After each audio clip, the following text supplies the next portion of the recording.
Channel Pramuka Darul Hikmah Pekanbaru.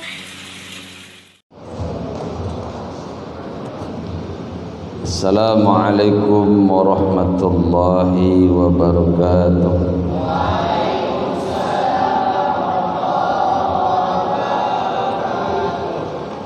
Ya nabda bi qiraati doa. Bismillahirrahmanirrahim. Ya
Bismillahirrahmanirrahim. Alhamdulillahil wahidil qahhar al-azizil ghaffar mukawwiril laili 'alan nahar tadhkiratan li ulil qulubi wal absar wa tabsiratan li dhawil albabi wal i'tibar alladhi ayqadha min khalqihi man istafah fazahadahum fi hadhihi ad-dar وشغلهم بمراقبته وإدامة الافتكار وملازمة الاتعاظ والادكار ووفقهم للدؤوب في طاعته والتأهب لدار القرار والحذر مما يسخطه ويوجب دار البوار والمحافظة على ذلك مع تغير الأحوال والأطوار أحمده أبلغ حمد وأزكى وأشمله وأنمه وأشهد أن لا إله إلا الله البر الكريم الرؤوف الرحيم وأشهد أن سيدنا محمدا عبده ورسوله وحبيبه وخليله الحادي إلى الصراط المستقيم والداعي إلى الدين القيم صلوات الله والسلام عليه وعلى سائر النبيين وآل كل وسائر الصالحين أما بعد. Abnai wa banatil mahbub rahimakumullah. Alhamdulillah, pada malam hari ini dengan izin Allah kembali kita sama-sama menuntut ilmu dengan kitab Hadis Riyadhus Shalihin karangan Syekh Al-Alamah Al-Imam Nawawi. Sebelum kita lanjutkan, mari kita berselawat kepada Rasulullah sallallahu alaihi wasallam 3 marat. Ya Rabbi bil Mustafa balligh maqasidana illana ma madaya wasi'al karam ya Rabbi bil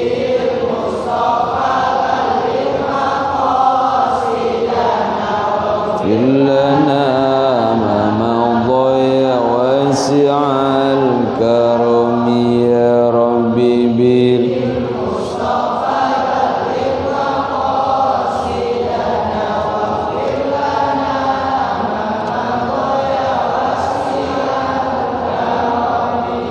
Alhamdulillah. Minggu kemarin kita telah bahas hadis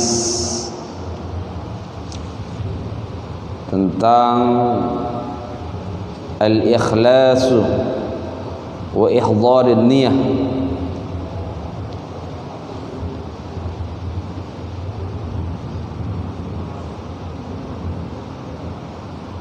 Jihad sekalipun yang merupakan amal yang sangat tinggi kedudukannya,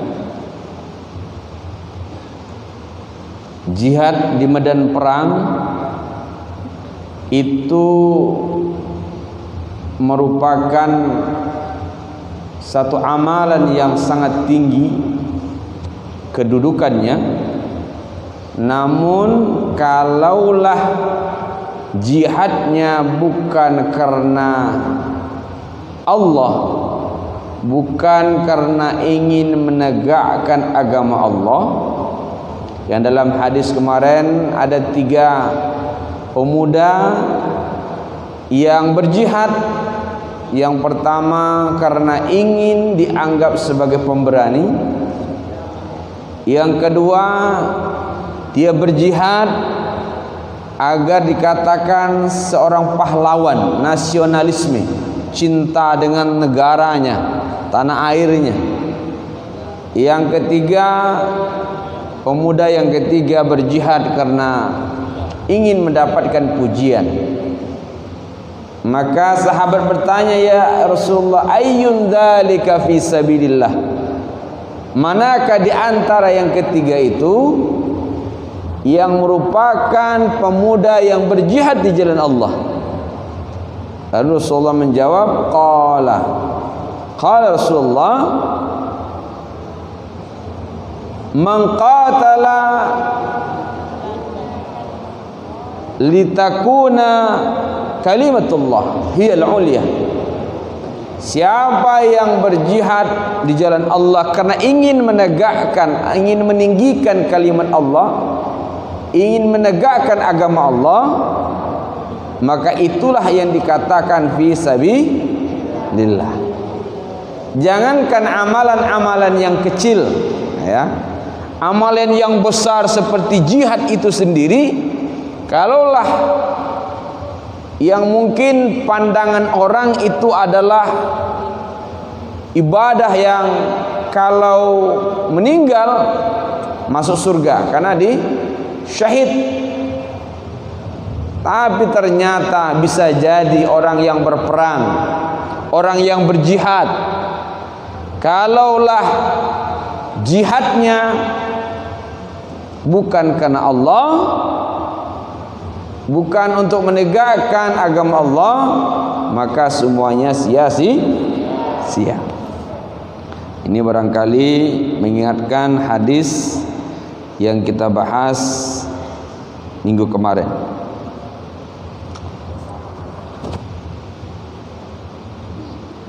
Moya, syukran, wa qahwa.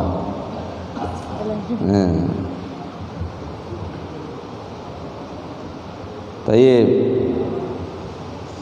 Pada malam hari ini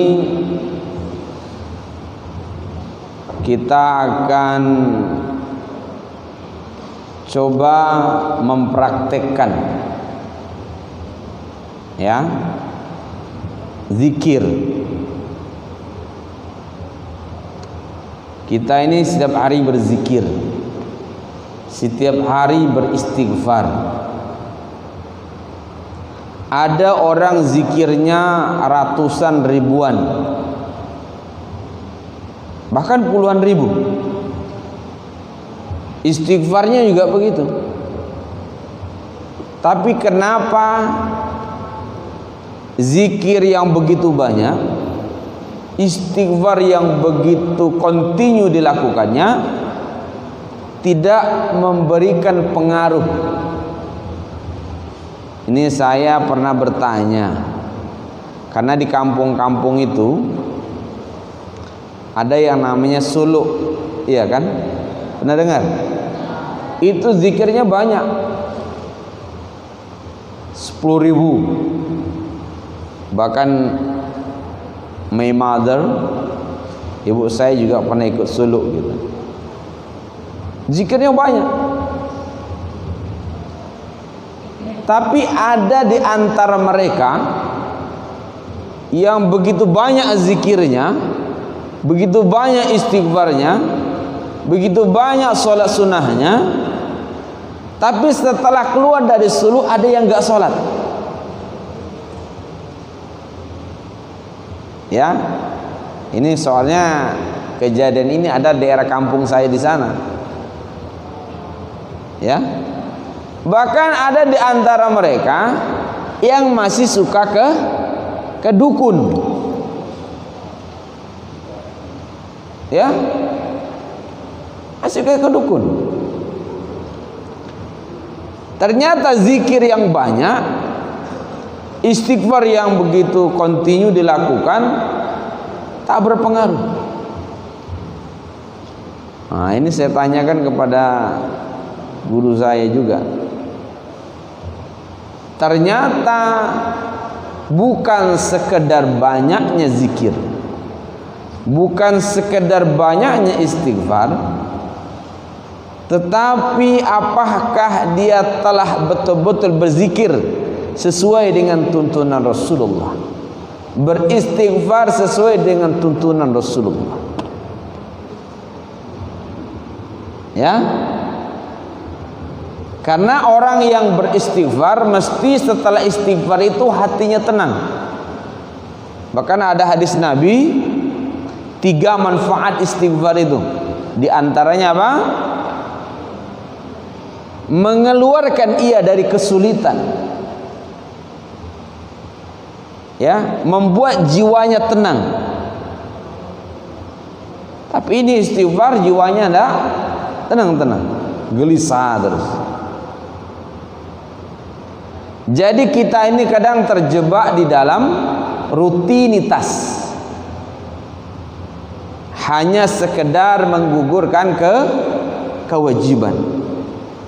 Nah ini, oleh karena itu kita coba sedikit praktekkan bagaimana cara beristighfar yang betul. Nanti ada cara berzikir ya. Kita coba malam ini kita akan praktekkan cara beristighfar yang diajarkan oleh nabi-nabi. Tidak sekedar astagfirullah, astagfirullah, astagfirullah. Dari Nabi Adam sampai Nabi Muhammad SAW itu telah mengajarkan istighfar yang betul. Ya, coba kita lihat di antara istighfarnya Nabi Adam. Ada yang hafal istighfarnya Nabi Adam tahu? Rabbana zalamna anfusana wa illam taghfir lana wa tarhamna lanakunanna minal khasirin. Istighfarnya Nabi ini istighfarnya Nabi Yunus. Oh, la ilaha illa anta subhanaka inni kuntu minadh dhalimin. Itu istighfarnya Nabi Yunus. Istighfarnya Nabi Musa. Nabi Musa itu pernah berkelahi dengan seorang pemuda. Sekali tinju, pemuda itu mati. Saking kuatnya Nabi Musa. Lalu Nabi Musa meminta ampun kepada Allah dengan istighfarnya. Apa istighfarnya? Rabbi inni zalamtu nafsi faghfirli. Ulangi. Inni zalamtu nafsi faghfirli. Ya, banyak. Nabi Nuh ada juga istighfarnya. Sampailah yang kita kenal dengan Sayyidul Istighfar. Apa itu Sayyidul Istighfar? Pemimpin, induk, komandan daripada semua istighfar istighfar dari Nabi Adam sampai Nabi Isa, kemudian Nabi Muhammad, ya, induknya, komandannya, pemimpinnya adalah yang disebut dengan Sayyidul Istighfar. Hafal? Hafal? Yuk kita baca sama-sama. Bismillahirrahmanirrahim.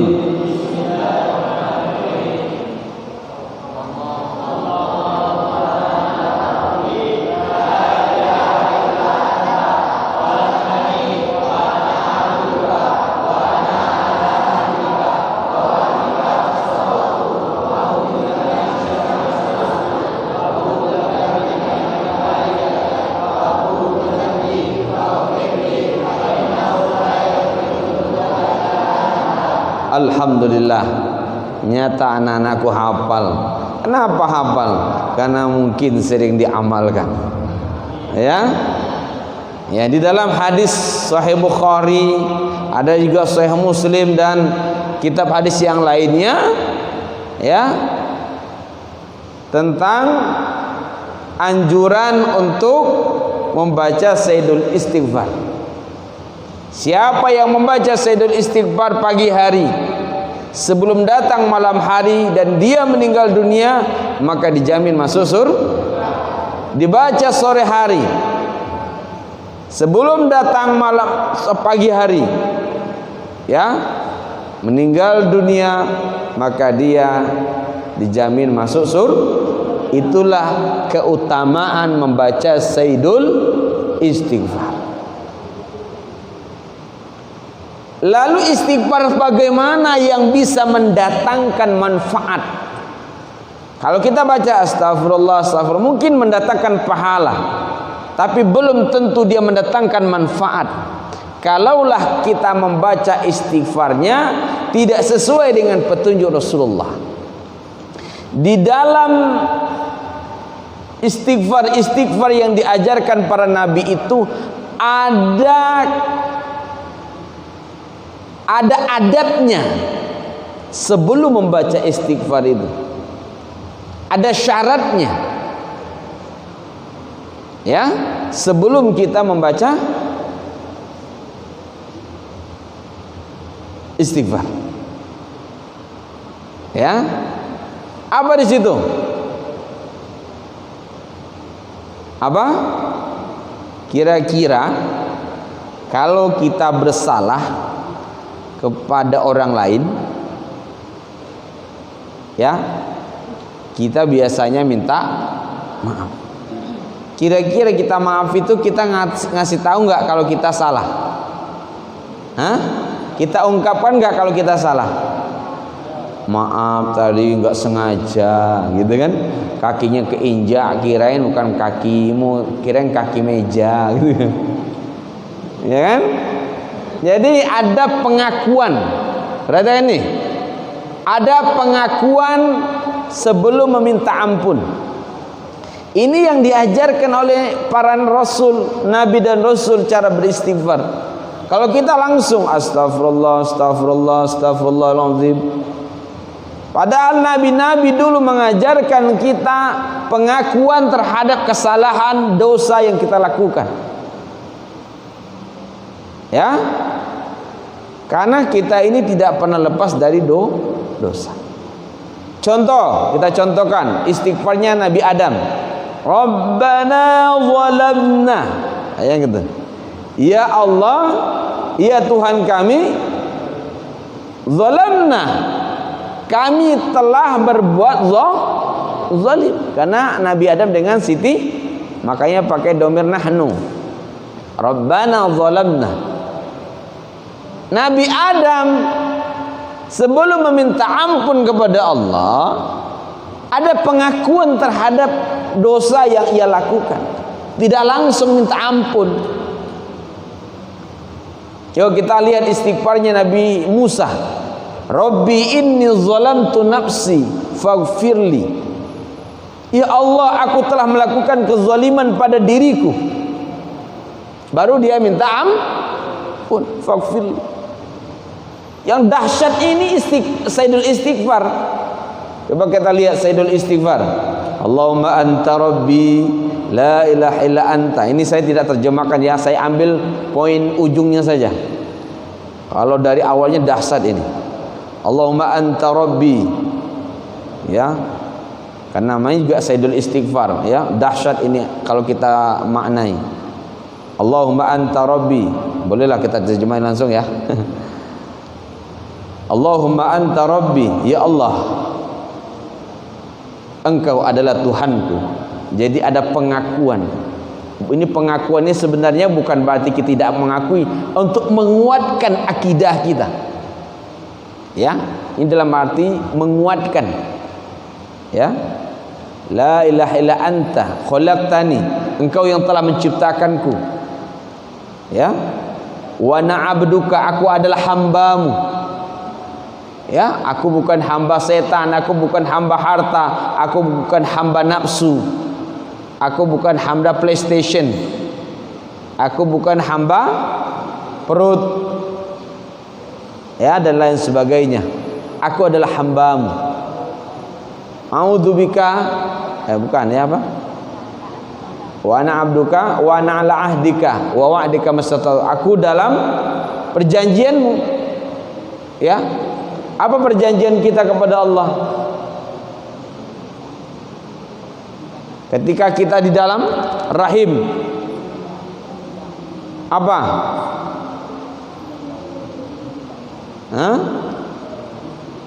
Alastu bi rabbikum. Allah bertanya kepada seluruh kita yang akan lahir. Alastu bi rabbikum, apakah aku ini Tuhanmu? Nah, itu janji kita. Apa jawaban kita? Bala syahidna, kami bersaksi Engkau adalah Tuhan. Jadi semua manusia yang terlahir itu pernah berjanji kepada Allah dalam rahim. Mau dia lahir dari ibu yang beragama Kristen, Yahudi, ya, apalagi Islam. Nah, itu. Ya, wa wa'dika mastata'tu. Jadi kalau kita sudah berjanji kepada Allah, konsekuensinya kita berjanji mengakui Allah adalah Tuhan kita, bagi kita harus melakukan segala apa yang diperintahkan dan menjauhi segala larangan. Wa wa'dika mastata'tu, dan aku akan melaksanakan janjiku sesuai dengan kemampuan. Kita tidak bisa melakukan semuanya, tetapi sekuat tenaga, semampu yang kita lakukan, kita berusaha untuk memenuhi semua kewajiban kita. Nah, setelah itu, a'udzubika min syarri ma sana'tu, aku berlindung kepadamu dari keburukan yang telah aku lakukan. Abu'u laka bi ni'matika alayya. Apa itu? Aku berjanji, aku mengakui bahwa telah banyak nikmat yang kau berikan kepadaku. Wa abu'u bidzambi, dan aku mengakui bahwa aku banyak dosa. Ini bedanya Sayyidul Istighfar dengan istighfarnya nabi yang lain. Kalau nabi-nabi yang lain itu hanya pengakuan terhadap dosa, pengakuan terhadap kesalahan, pengakuan terhadap kezaliman.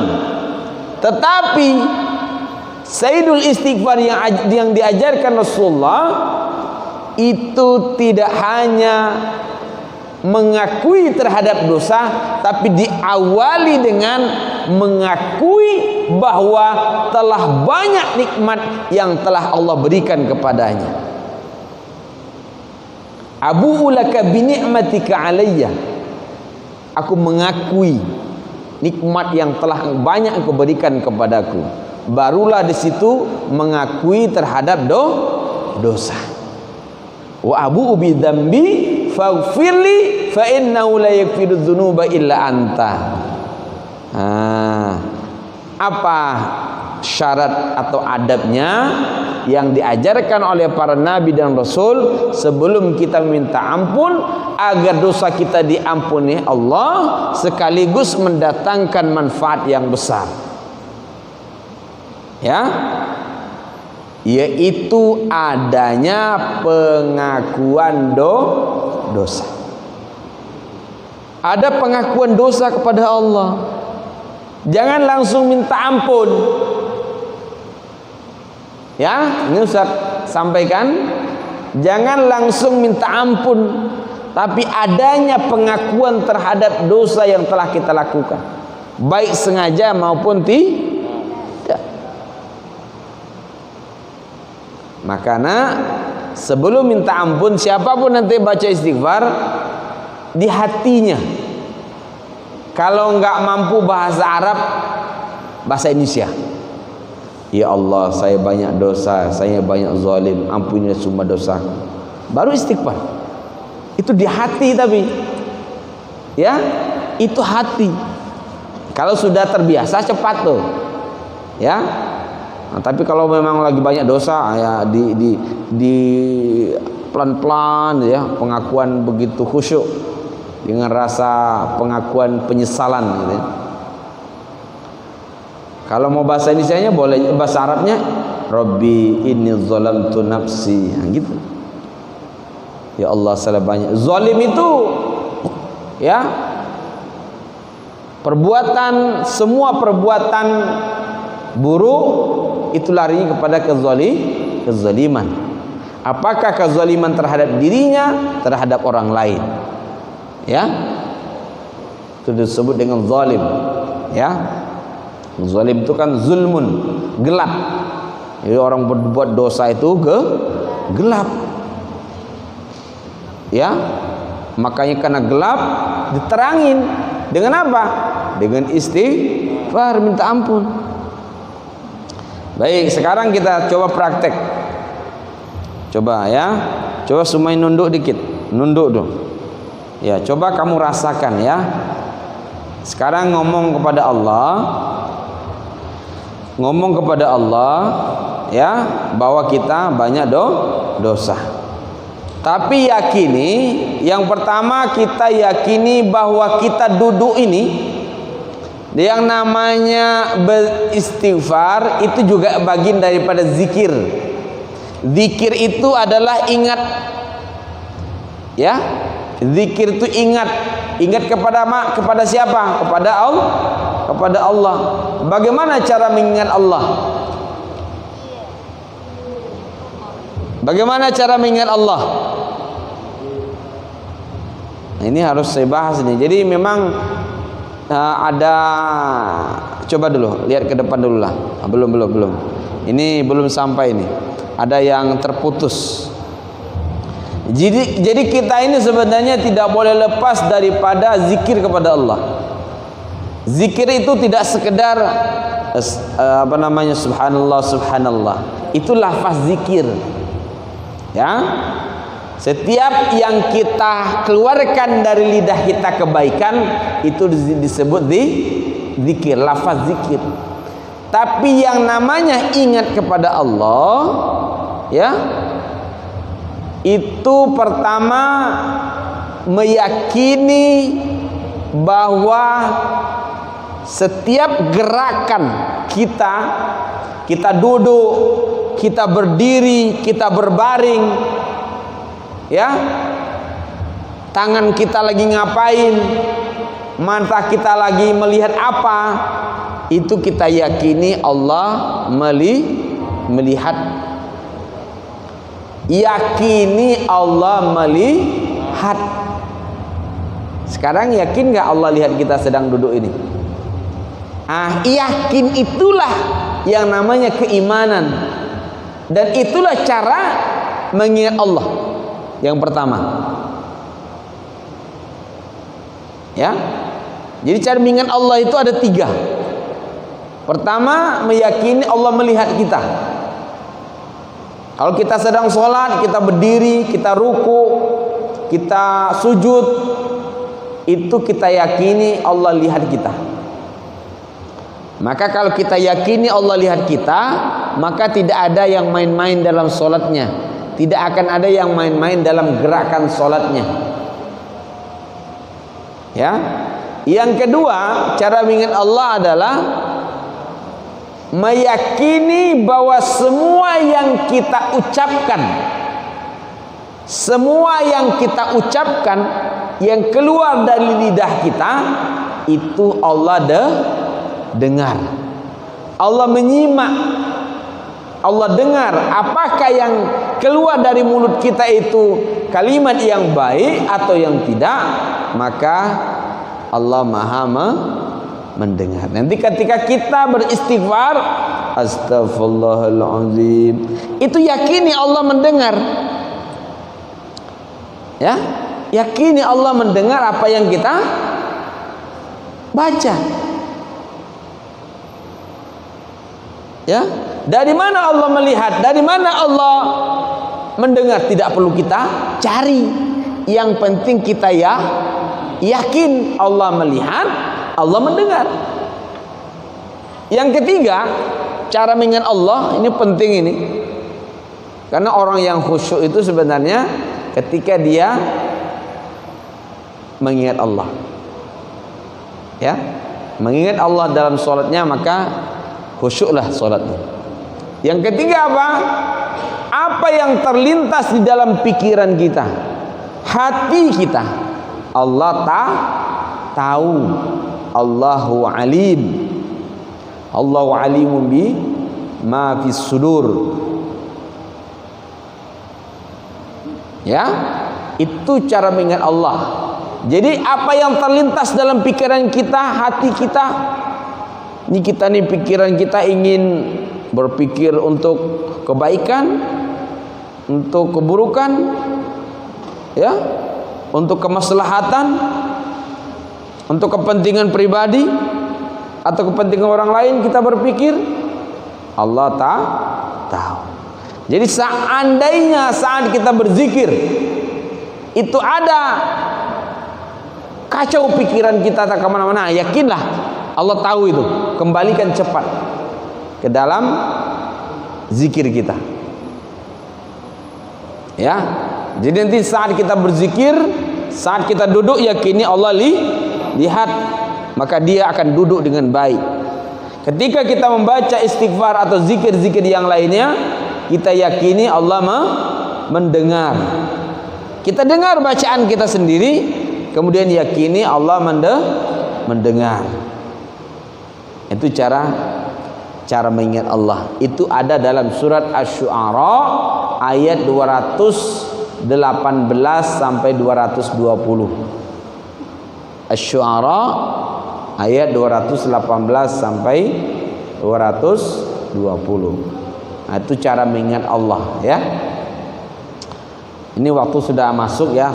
Kita coba sekali saja. Ya, coba tundukkan pandangan. Yakini saat kita duduk ini dilihat Allah, dan kita mengaku dosa dalam hati kita. Ya Allah, saya banyak dosa, saya banyak salah, saya banyak zalim. Allah tahu ketika kita mengaku itu, Allah tahu itu. Sedang kita mengakui dosa kita, Allah tahu. Ya. Maka setelah kita akui dosa itu, baru kita beristighfar dengan penuh harap bahwa Allah akan mengampuni dosa kita. Baik, sekarang kita mulai istighfar dengan nada yang pelan, lembut, penuh harap. Astaghfirullahaladzim. Semuanya beristighfar. Astaghfirullahaladzim.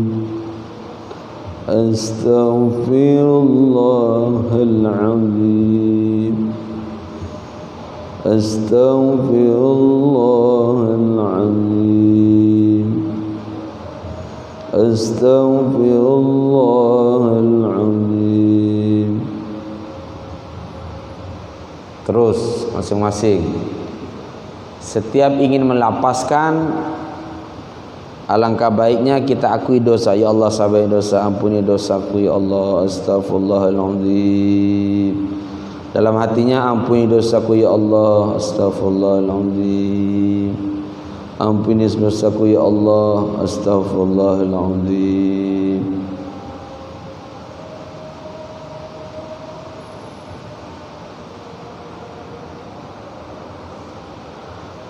ampunilah dosaku ya Allah. Astaghfirullahaladzim.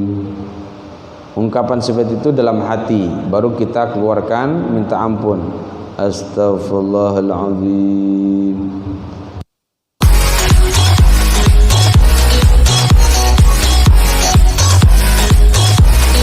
La tansa like, subscribe, comment, and share.